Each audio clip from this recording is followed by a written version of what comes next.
3, 2, 1. Ready, go! Oh, ito guys ang biotech. Oh, kita mo yung halaman doon na ano, biotech ko. Oh, may ganun ito yun din. Hello, malang edit tayo. For the second time around, nandito naman kami. National Institute of Molecular Biology and Biotechnology. O bugam. Nagrigat pa dito. Patpay di mata marigatan ka. Diyan mabasa.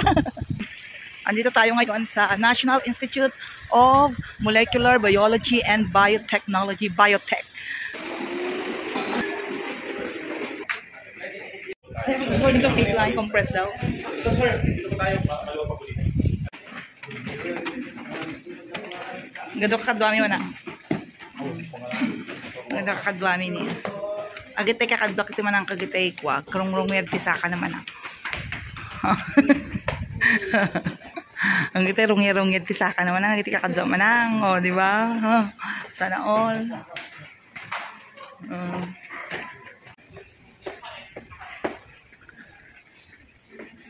Papang kami dito ay biotechnology building. Ano po noon? Tikwa po. Hindi ko. O, tikwa yung unagin manang. Hello po. O. Kita man manang. O, diba?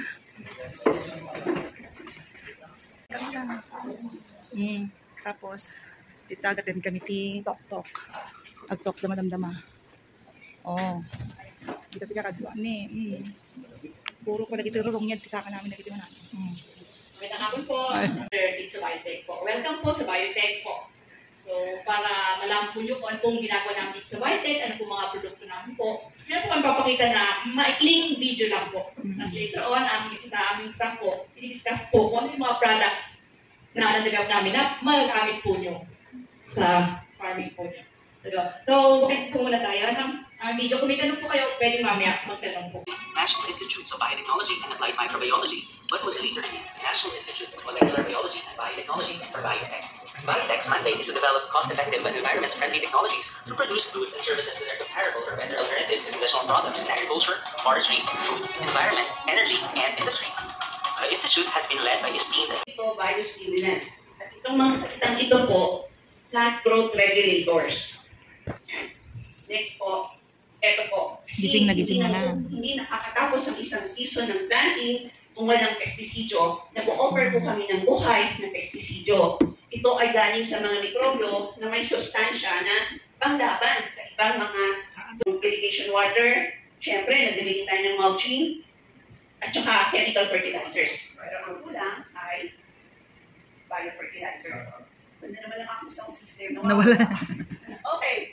So, alam niyo ba ang nitrogen ay nasa hangin? Kaya lang, hindi siya nagagamit ng plant. Kasi ang form niya po ay N2. Dalawang molecule po ng nitrogen na magkadikit, hindi magamit. Ang kailangan lang ng halaman ay isang N. Yung process po na paghiwalayin yung dalawang N na yun, halaman sa ugat. Kaya ang mga legumbre, kalimitan sa tulad ng munggo, inaarawan natin pabalik sa lupa para madagdagan yung nitrogen sa lupa. Pero alam nyo ba na sa palay, sa mais, may mga nitrogen fixing din? Lumidikit lang sila sa ugat at pumapasok sa ugat. So, yun yung mga gusto namin, ibigay ulit sa farmers para magamit at tumaas na ulit yung mabuting. when the 1970s energy crisis hit the global market. Na ibibigay kasi baka hindi na kayo makinig. Ano ba? Sige po, saan natin yan sa unang slide po. Sa first slide. So, konting summary po ng pinanood ninyo kanina. So, ito po ang aming opisina, ang National Institute of Molecular Biology and Biotechnology. Napakahabang pangalan, ang shortcut po, Biotech, UP Las Baños. Ang birthday po namin, December 20, 1979. Ang Pangulong Ferdinand Marcos Sr. ang nagtalaga sa opisinang ito. Kasama po ng NCPC, ng Institute of Plant Breeding. Kami po ay 44 years old na. At marami na rin po kaming accomplishments. Ang aming pangmandato, mag-produce ng cost-effective technologies, pamalit sa mga technology na mahal, tsaka imported. Gamit-gamit po yung local sources. Karamihan po sa mga local sources na yan, bacteria, fungi, mga waste, katulad po ng rice hull, yung rice straw, lahat po ng basura, lalo na sa bukid. Ito po ang email address namin, kung pwede niyo pong magandaan. Kasi kami po, very open po sa collaboration sa inyo. Katulad po ngayon, malaki po ang pondo namin para kami mismo ang makapunta sa inyo. Dahil kayo, ang oras mo ngayon, konti lang, pwede kayong sumulat at kami po ang pupunta sa lugar ninyo para magdala ng mga technologies. Marami kami, lahat kami ng program. So, ang present ko po sa inyo ngayon, ang Agriculture and Forestry Program Products. Next slide. Okay, so sabi ko nga sa inyo, kami ay mga researchers na nagtutuklas ng technology. Kalimitan, ganito yung itsura namin, naka-research, naka-lab down, tingin sa microscope. Ang BioN po ay sinuportahan ng gobyerno at marami po siya in-order upang ipamigay sa mga sa inyo, sa LGU, all over the Philippines. So isang pakete siya, meron pang palay, meron pang matis, at pwede na rin po siya pang gulay. So next. So, kalimitan po, nagkakaroon ng tinatawag na farmers forum. At pagka meeting po ang mga farmers, after some time, mag-feedback po sila kung ano yung nangyari sa kanilang halaman. So, kalimitan po, 30 to 50% ng abonong urea ang natitigil. Paano gamitin? Binabasa lang po ang palay at inilalagay po ang compost na BioN at inahalo. Ito po ay pagkababad po naman, haluan ng BioN, tapos pwede na pong itanim sa punlaan. Pwede din po, kung nakatanim na ito, itanaw lang po sa tubig, ilagay sa lagadera at idilig. Next po. Minsan po naman, may malalaki na sipunla, nahuli ang dating, kaya kinakanaw po sa tubig at sinasawsaw. Ganito naman po para sa mais. Ang mais, papasahin ng konti, tapos lalagay lang po rin si BioN. Ayun po. Halo-haloin lang hanggang sa makot at pwede na pong itanim. Ang dapat ng tandaan ay, ang mga pakete po, hindi lang BioN, na may lamang buhay na mikrobyo. Kaya sana ingatan na hindi siya malantad sa matinding sikat ng araw. Meron din po siyang expiration sa buwan. Ang BioN po, 5 hanggang 6 na pakete sa bawat hektaryang taniman ng palay at mais. Tingnan lang po ang expiration na nakatatak sa pakete. Actually, maski na-expire na, meron pa rin siyang isa. Hindi nga lang 100%. Bumaba na. Nandun pa sila. Ito naman po ang NitroPlus. Ang NitroPlus po para sa mga legumbre. So yung sinabi ko kanina, iba yung sa mani, sa mubing, soybean, at cowpea po sitaw.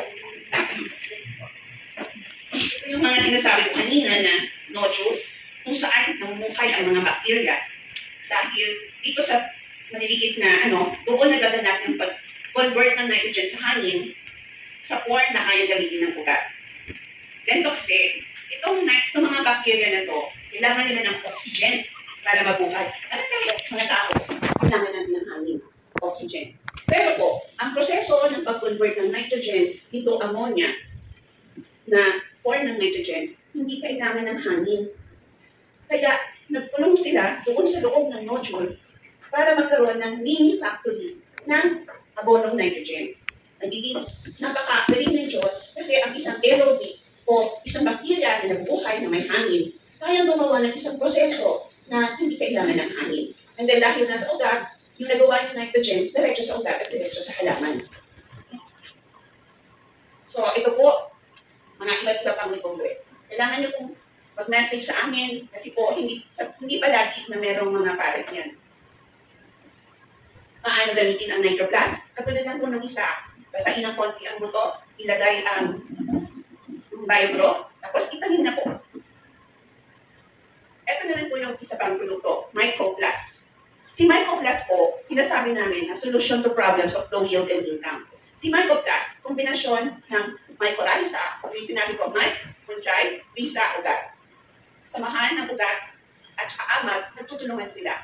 Pero may plus, kasi nandito na yung nagbibigay ng nitrogen, nagbibigay ng phosphorus, at saka growth hormone. Itong MycoPlus, itong paket na to, ay magpapahaba o root extender. Dinadagdagan niya yung haba ng ugat. Kinukoach yung dulo ng ugat para maging protection, at saka sinusuportahan niya yung populasyon ng iba pang mga mikrobyo. Kaya nagiging mas maganda. Saan siya? Iba yung may mycorrhiza. Ang plus nito, ito yung sinasabi ko na abilidad ng mga mikrobyo na mag-form ng urea. Dahil sa dalawang molecule ng nitrogen sa hangin, kailangan nyo ng balong hydrogen. Kita nyo, walang oxygen dyan ha. Dahil yung mga bacteria na yun ay may nitrogenase enzyme, nakakagawa sila ng dalawang molecule ng urea.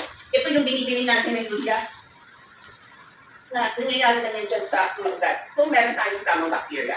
Next. Paano gamitin si mycoplast? Basain ang buto, lagyan ng pulbos at ikog. Sa palay, pwede kong isabay sa pagbabad, or pwede gawin yung katulad ng sa bio-ed, basain, tapos i-coat din. Kung ito naman, kung pantanim, babasain din lang at ipapanin ko lang po yung mga bio-ed, mycoplast. Kung maliit po ang buto, tulad ng talong, sili, kamatis, ilagay na po ang mycoplast sa tunlaan. So kita po dito, ito po yung control, ito po yung may mycoplast, mas pantay. At pare-parehas ang bubok, hindi ka mahal itong isa. Next slide. Ito po yung style na binabalik ito magdamag, tapos kinaumagahan, kinote po ng mycoplast, isang pakete sa 10 kilo ng palay. At pagbukas, kinaumagahan, nakikita niyo yung puti-puti, sumipol na po yung ugat. Kumpara dun sa hindi nilagyan. So, ito po ay, kumbaga ay nauna ng 2 araw o 3 araw. Isang padala sa amin ng aming cooperator from Manawag, Pangasinan. Ang kausap namin palagi yung mga agricultural technicians kasi naisisingit nila sa kanilang mga project. So, actually, ang kanilang project ay rice stock farming at saka computation for fertilizer. Pero nagdali lang kami ng 8 paketeng mycoplast na dagdag treatment. So, farmer field school. Next slide. Dito po, ang practice ng farmer, 5 bag na 3.14 at 4 na bag ng urea. Compare siya sa rice without mycoplast. Itong rice stock manager na computation, ang kailangan lang daw niya ay kalahati dun sa farmer's practice. Magawa po ng keso, kung meron po kayong kalabaw na naalagaan, kung meron kayo, kung isipin kayo sa naghihintay sa kanilang kalabaw, sa paggamit po itong Venezuelan po abulan, nakakagawa po ng keso. Iba't ibang klaseng keso, keso pati, tapos meron pa yung matigas. So, ginagamitan na po siya. Ito naman po ay enzymes. Ang enzymes po, nanggagaling po sa fungi o bacteria. Kinuha po, bali, ito po ay laway ng bacteria. Pero siya po, ang pinagagamitan niya ay maraming produkto. Katulad po ng pampaalsa ng tinapay, panghugas ng mga plato, yung dishwashing, panglagay sa sabon. Marami po. Ay, pagdating po dito, sa mga varieties na nilalabas ngayon, mga fermented plant juice, yan, kabotay. Ito po yung ibang mga biofertilizers na nandiyan sa trading manual nyo. Ito yung microplast, ayan ang Mongo. Ito po yung mycobam, mycorich, mycocap. Yung mycogro, siguro hindi nyo nilang narinig. Ito po ay para sa pines at saka eucalyptus, ang mycogro. Iba po yung fungi na nandiyan kumpara dito sa nasa mycobam, mycocap. So yung mycogro po, para po siya sa Bennet pine, saka eucalyptus. Karamihan po kasi sa reforestation trials, ito po tumutuloy yung laking mga nila. Wala po yung mycogro. Pero kung mga nara, mahogany, ay diagnose, ito po, isa pang biocontrol. Ang naman niya po is actinomyces. Ang pinakalaman niya po ay silent milk ng saging. Nabalitaan niyo po ba yung maraming saging na may sakit sa Mindanao? R4. Tapos na ang seminar namin dito sa UP Los Baños. Tapos na dito sa biotech. O, diba? Lawak ng building, guys. Mahangin. Pero maganda ang klima ngayon, guys. Hindi siya umulan. Nakisama ang panahon. Ang ganda-ganda. Ang ganda ng panahon.